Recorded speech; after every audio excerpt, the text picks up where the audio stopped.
weeks ago, I decided to do a major refresh on my own personal bedroom.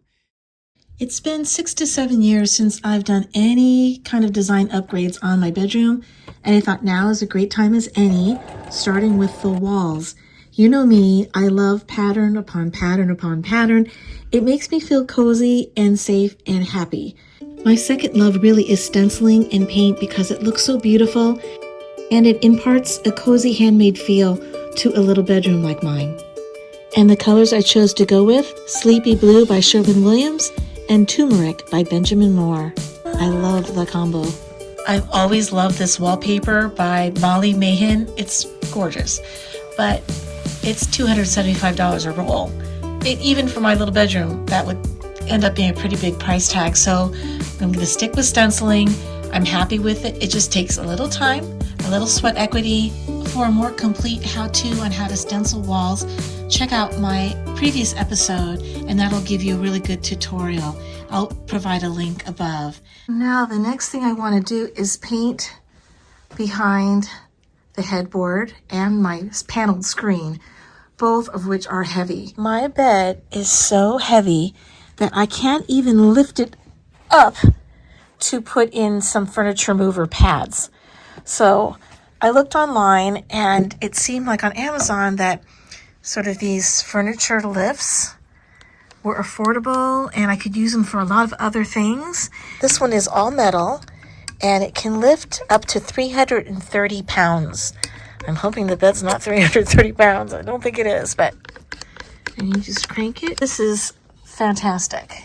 These are lifted up enough. I'm going to put some furniture pad movers on the bottom. Now I can easily move my bed away from the wall so I can get back to stenciling.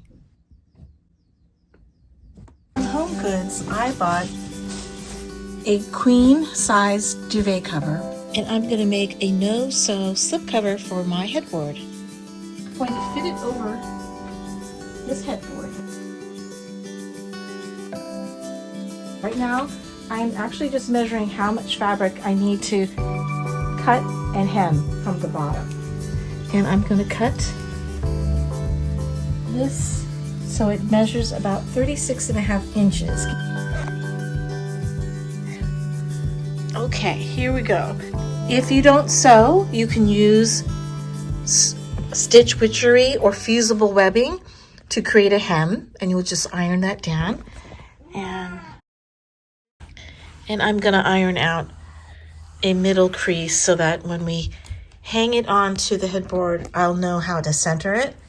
The duvet cover / slipcover is too wide for my headboard, but I don't want to cut anything. So I'm just going to center it and then fold and tuck the excess fabric behind the headboard. Now I could do that either with a T-pin or safety pin. I just didn't want to poke any pins into the upholstery. So instead I discovered these duvet snaps, and I'll show you how I put those on.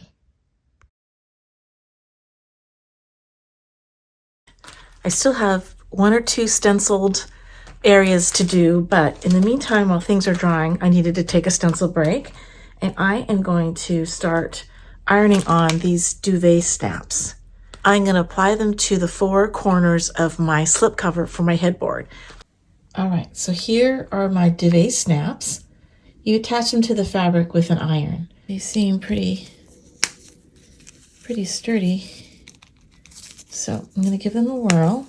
I marked where the snaps need to be. The directions say that the iron should be on the hottest setting without steam.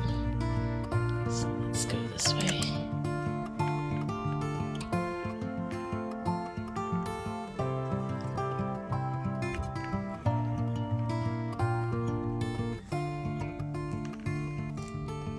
And it says to hold it down for about 3 seconds. To get the placement of the companion snap, I'm going to put the snap together because I've already ironed this part, and then I'm going to place it into position. Okay, and then while the flap is down, I'm going to give it a quick iron just to put it into place.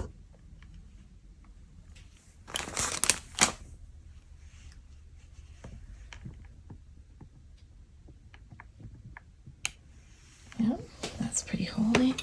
Then I'll just unsnap it and then iron the rest of the patch. Okay, good. So now that I know that's the correct position, I can just iron the rest. Time to try on my slipcover for size and to snap it into place.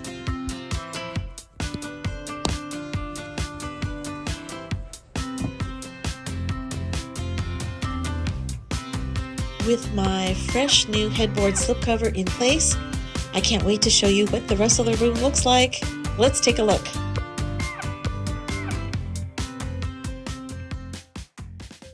Remember I gave you a preview of my new duvet cover? Well, here it is in its full glory.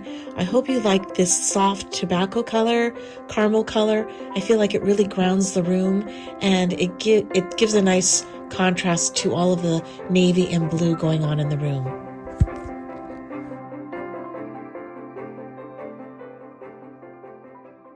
And this I bought from a discount online fabric store. It's called fabricguru.com, and this fabric happens to be from Magnolia Homes designer collection. And I have to tell you guys, the fabric is a very beautiful upholstered weight. It's substantial. When I make my own duvet covers, I usually like to use 2 different kinds of fabric so that I have options. So on the front, I have this beautiful batik tobacco colored peacock design. And then on the reverse, I have this beautiful kind of tribal looking fabric. And I love these two together. They're different and yet they work together. I hope you're liking the direction my room is going in. I still have a list of things I want to do in there, especially adding molding to the doorways and to the windows, which is one of the reasons why I left that little part unpainted. It is so nice to see how far I've really come with this bedroom, making it my own, making it an intimate, cozy space. And I love the stenciled wall. The stencil wall just makes me so happy. So I hope it made you happy just to watch the process, and I hope it inspires you to do something fun in your own little nutshell. So I hope to see you next Friday at what time? 3 o'clock. Okay, bye.